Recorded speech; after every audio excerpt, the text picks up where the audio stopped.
Okay, good morning, everyone.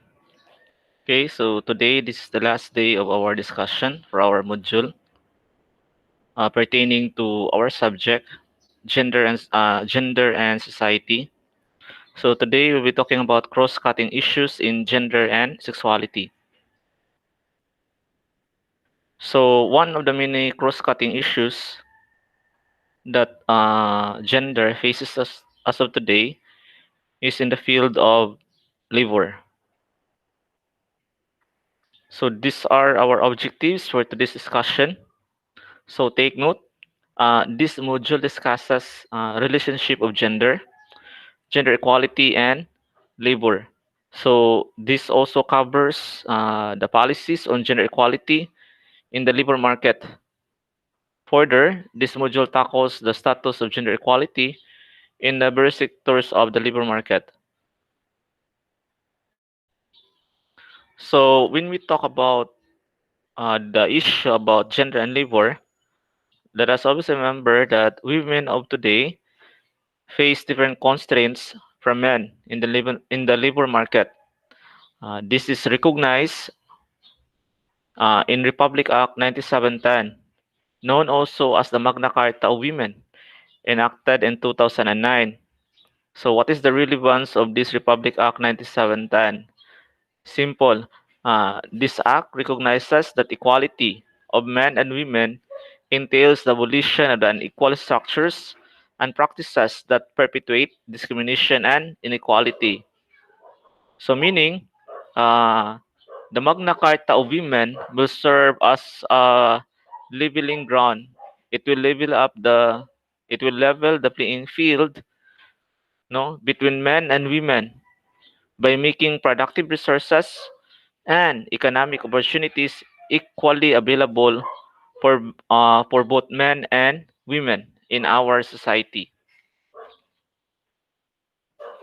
It is further noted, no, it is further noted that generally women do not control family properties and decision-making rights on the use of income, further limiting opportunities to break the poverty rule. So, meaning, with this concept that women cannot break out, no, from the ascribed status in the society, the Magna Carta of Women would somehow address this concern.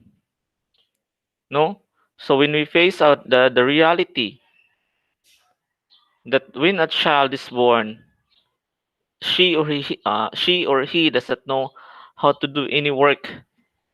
So as children grow up, they learn to do various work, but society encourages them to certain specific work, etc. For example, girls are asked to help in cooking and cleaning, while boys are asked to repair certain things. So this distribution of labor based on sex and not on individual capacity or skill sets. So how does this affect our women? So this particularly affect our women, the girls and the women in our society, because women are expected to take care of the family and the household, thus making their education less of a priority for the family. No, so with the hope that the Magna Carta of Women, Republic Act 9710, would simply address this problem, that men and women should be given equal opportunity to learn different skills based on their interests and to grow. Now, let us always remember that household chores are not only women's responsibility, it is also household's responsibility, meaning it entails that everyone should be responsible and all family members should contribute on it. So this is one of the concern under the provisions of the Republic Act 9710. Again, it would simply perpetuate, no, equality between men and women, abolish discrimination and inequality. So when we talk about gender and labor, so let us look into the different sectors of the different employment sectors. So we have agriculture, industry and manufacturing, tourism, business processing outsourcing, government service, and entrepreneurship. So as we look into the following sectors, we will encounter different issues and concern regarding our women. So on the agricultural sector, women farmers do not have equal opportunity to acquire land or register it in their own names. They have fewer inheritance rights than male farmers. Land ownership is important not only to women's ability to earn income, but also as a source of empowerment and autonomy within the household. Their lack of land also affects their ability to gain access to credit facilities. Now, women are also hindered. So, because of this, women are also hindered in their access to extension services, skills development, including training in management and marketing skills, and improve farming equipment. So, in order to address this particular issue, no, they require, no, we should achieve a certain action plan that would target the needs of women farmers and allow gender mainstreaming to be effectively monitored to ensure that women are appropriately given equal opportunity for the growth of the agricultural sector.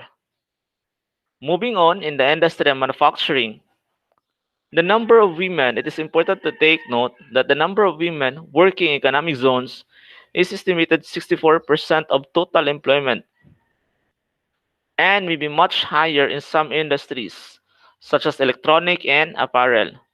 This according to World Bank 2011.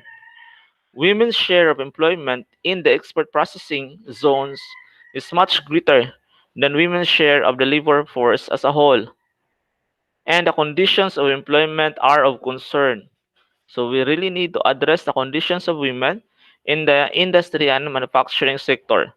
So reports suggest that working and living conditions are poor, that women find it difficult to obtain work while pregnant and after the birth of their baby, and that unionization is basically uh, uncommon.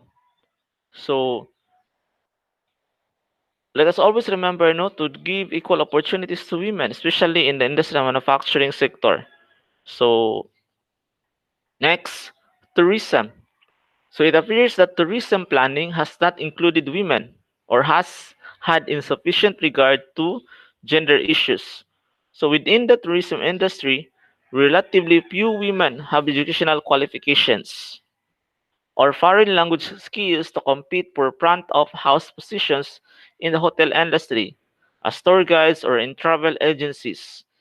And women are more likely to be employed as housekeepers, waitresses, or similar low level positions. This is quite contradictory idea, no? We should always remember that women should be more empowered in the tourism sector because they are more, no? If that they are more efficient, no, compared to other people. But basically, women must be empowered in the tourism world. In the business processing sector or outsourcing, the Philippines Information Technology Business Process Outsourcing Map of 2011 to 2016, it's not gender responsive and does not address women's constraints in accessing higher paid work in non-voice service or the likely growth in information technology and engineering. These matters as well as the pay differentials between men and women and employment conditions required specific government attention. So one of the issue being brought up here in the business processing outsourcing is that there is a big gap between men and women in terms of pay differentials. In the government services, public sector employment is an important source of job. Yes, very true. With better pay and conditions for women than many other industrial sector. But women are constrained by being predominantly employed in traditional gender stereotype care sector government occupations such as health and education, and they are basically underrepresented in the higher paying sector. So that is one of the issue. Entrepreneurship. There has been a rapid source in the number and proportion of female entrepreneurs in developing countries, and this is quite good because it allows women to contribute to a wider development goal for our country. That is according to International Labor Organization of 2013. So, in addressing the issue of gender and labor, especially on the sector being talked about, we must realize that in our labor market, we should always keep track of gender equality. And our country has been one of the pioneering country that promote gender equality in the labor market. So what are the salient policies in on gender equality in the labor market? So the country's 1987 constitution has enshrined these rights in section 3, article 13, the, in our Bill of Rights, section 14, article 2, which ensures fundamental equality of women. No, fundamental equality of women.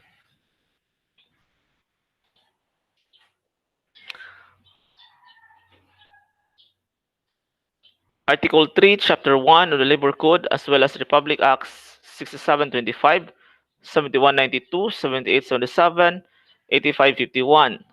So meaning all of these policies and laws enacted by our country through our constitution aim to provide fundamental human rights protection, including anti-discrimination provisions, and ensure fundamental equality, prohibition of sexual harassment, and temporary special measures.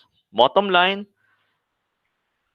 there are set of policies being implemented by our country that would promote labor gender equality in the labor market. So one of the highlight that really promotes gender equality in the labor market is the Magna Carta of Women, otherwise known as Republic Act 9710. And it is also important to take note that our country has become, no, or became rather, the first country in Asia to ratify the ILO Domestic Workers Convention. And it's important to take note also one of the achievement by our former president, Aquino, Benigno Aquino. He signed the Republic Act 10361 known as Batas Kasambahay or Domestic Workers Act. This somehow proved to be helping our bagong bayani because it protect them from a large harassment. No, this would really protect them, especially our young female workers. So when we talk about gender and labor, let us always remember that gender equality and the labor market are very important principles and are related to one another. Gender equality, however, in our country, despite all the policies being implemented by our government, still it is not properly implemented in the labor market. It is a sad reality that women are still treated with disfavor and discrimination. So, with this reality, policies must be further enhanced, must be strictly observed. It should be placed to address gender inequality. Despite the prevalence of this issue, let us always remember to achieve gender equality in the labor market, we should not only obey the law, but we should always respect our women because they have played a vital role for the development of our society. So that's it for the first topic. So see you again, Kakul Mind, for the next episode or topic about the different cross-cutting issues, pertaining involving gender and society. So goodbye everyone for now and see you around.